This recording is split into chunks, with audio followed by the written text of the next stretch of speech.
Programme میں آپ کا ایک بار پھر خیر مقدم. نقی صاحب، آپ نے معراج صاحب کی گفتگو سنی. پوٹینشیل لیڈرشپ جو ہے وہ نکال باہر کی جاتی رہی. پنجاب میں اس کی بڑی مثالیں ہیں. سعید احمد دیکھیں، لوگوں کو پٹوایا گیا. مخالفین کے خلاف تو انہوں نے جو کیا وہ سمجھ میں آتا ہے، چلے آپ کسی حد تک اسے گوارا بھی کر لیں، مخالفت تھی، پاکستان کا کلچر یہ تھا. لیکن جو ان کے حامی تھے، جو ان کے رفقا تھے، جو ان کے موافق تھے، جو ان کے ساتھ چل رہے تھے، ان کو جیلوں میں ڈالا گیا، ڈی آئی جیز کے ذریعے، پولیس کے ذریعے پٹوائے گا. یہ کیا تھا؟ یہ سبب کیا تھا؟ بھٹو کے اندر کوئی ایک ایسی چیز تھی جس نے خرابی پیدا کی، یا بہت زیادہ وہ آبسیشنل ہو گئے، یا آپ کے خیال میں جو ہے وہ بھٹو کا جو اقتدار تھا اس کا مقصدی اقتدار کا تحفظ بن گیا؟ دیکھیے، بھٹو صاحب نے وہی غلطی کی جس کا میں ابھی پہلے ذکر کر چکا ہوں. لیکن بھٹو صاحب دراصل اسٹیبلشمنٹ کے پورے چنگل میں آ چکے تھے.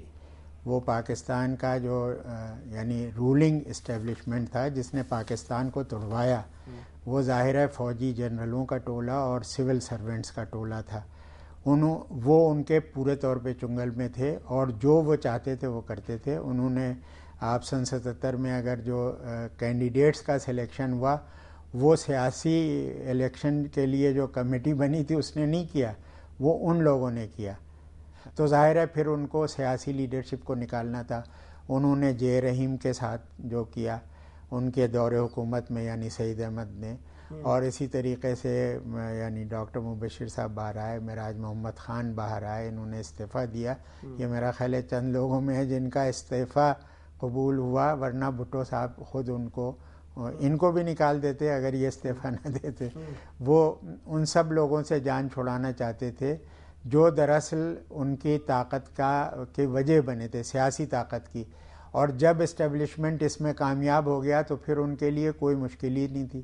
ہم تو اس وقت جیل میں تھے جب ان کے قتل کا حکم ہوا، یعنی 4 اپریل کو ہم لوگ جیل میں تھے. اس وقت ضیاء الحق کی جیل میں تھے.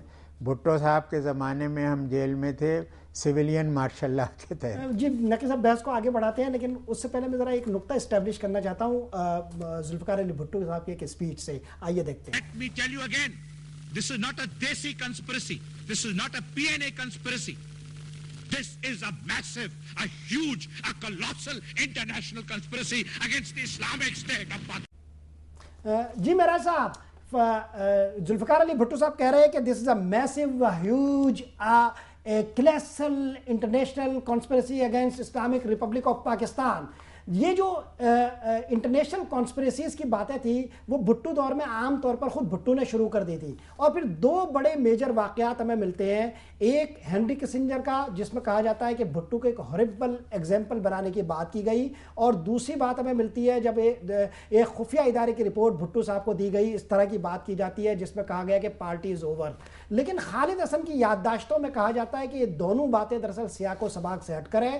ہنری کسنجر نے جو بات کہی تھی کہ بھٹو کو ہاربل ایگزامپل بنا دیا جائے گا، وہ دراصل ایک نئی ایڈمنسٹریشن آنے کے حوالے سے بات تھی کہ فورڈ ایڈمنسٹریشن کے بعد نئی کارٹر ایڈمنسٹریشن آ رہی ہے اور وہ ڈیموکریٹ سے تعلق رکھتے ہیں اور وہ شاید پاکستان کے ساتھ کوئی تعلق نہ رکھیں.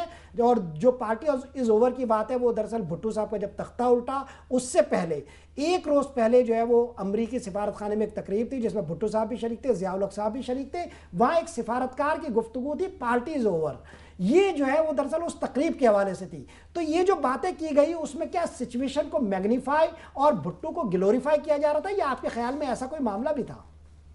میں سمجھتا ہوں ایسا ہی تھا. اس لیے کہ جناب ذوالفقار علی بھٹو کی جو آخری تقریر ہے پارلیمنٹ میں، انہوں نے کہا ہے کہ سفید ہاتھی میرے خون کا پیاسا ہو گیا ہے.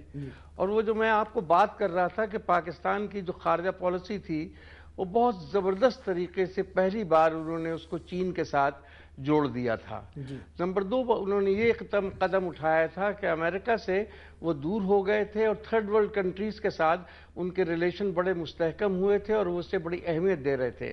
اور تیسری بات آپ کو یاد ہوگی کہ انہوں نے اسلامک سمٹ کی تھی اور اسلامی ممالک کو اکٹھا کیا تھا اور ان کو اپنے وجود کو منوایا تھا اور یہ کہا تھا کہ دیکھیے اگر ہم اکٹھے نہیں ہوں گے تو اسرائیل اسی طریقے سے سارے علاقوں میں گڑبڑ کرے گا. تو یہ کہنا میں سمجھتا ہوں کہ ذوالفقار علی بھٹو کی سازش تھی. سازش یہ تھی کہ ذوالفقار علی بھٹو ایک آزاد، خود مختار پاکستان اس کی آزاد و خود مختار خارجہ پالیسی بنا رہے تھے. سازش تھی اس لیے کہ ذوالفقار علی بھٹو پاکستان کو ایک ایٹامک پاور بنانا چاہتے تھے, تو اس کے خلاف ایک سازش تھی کہ انہوں نے اسلامک سمٹ کی تھی جو امریکہ کو بہت بری لگی تھی اسلامک سمٹ. شاہ ایران جو ان کے نمائندے تھے اس ریجن میں, وہ اسلامک سمٹ میں نہیں آئے تھے.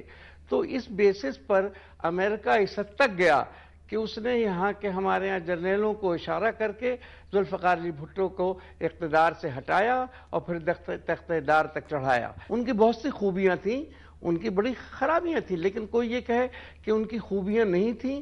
جتنے کام انہوں نے کیے ہیں بھائی, وہ اتنے کام اس قلیل عرصے کے اندر 16 دسمبر 1971 سے لے کر 5 جولائی 77 جتنے اقدامات انہوں نے ریاستی سطح پر کیے ہیں کسی اور نے تاریخ میں نہیں کیے. لیکن ان کی اپنی کمزوریاں تھیں, بے شمار کمزوریاں تھیں, اور اس کو ہم نے کبھی جسٹیفائی نہیں کیا. جب 71 کا الیکشن ہوا تھا تو اس کے اندر عوامی لیگ ایسٹ پاکستان سے جیت کے آئی تھی. یہ بالکل سچ ہے کہ جناب ذوالفقار علی بھٹو نے ایسٹ پاکستان کے عوام کے مینڈیٹ کو تسلیم نہیں کیا. یہ بالکل سچ بات ہے کہ جب وہاں ملٹری ایکشن ہوا تو ذوالفقار علی بھٹو نے اسے جسٹیفائی کیا کہ خدا نے پاکستان کو بچا لیا. ہم لوگوں نے مخالفت کی, ہماری اخباروں میں ان کے خلاف ہمارے بیان چھپے ہیں. تو یہ ایک بہت بڑی غلطی تھی. اور ایک اور بڑی اسٹیبلشمنٹ کی بات میں آپ کو بتاؤں گا, جو حسین نقی صاحب کہہ رہے تو صحیح کہہ رہے ہیں کہ بھٹو صاحب پھر جنرل یحییٰ خان کی حکومت میں خود شریک ہو گئے. یعنی ان کے نائب وزیر اعظم اور ان کی وزیر خارجہ بن گئے اس کی حکومت میں. اور ظاہر ہے کہ جنرل یحییٰ خان جو تھے وہ تو پاکستان کو توڑنے والوں میں تھے, اس ٹولے میں تھے جرنیلوں کو جنہوں نے ایسٹ پاکستان کے عوام کا قتل عام کیا تھا. تو وہ تو خود اس میں شریک ہو گئے. اچھا جب اقتدار میں آئے تھے تو ہم لوگوں کا مطالبہ یہ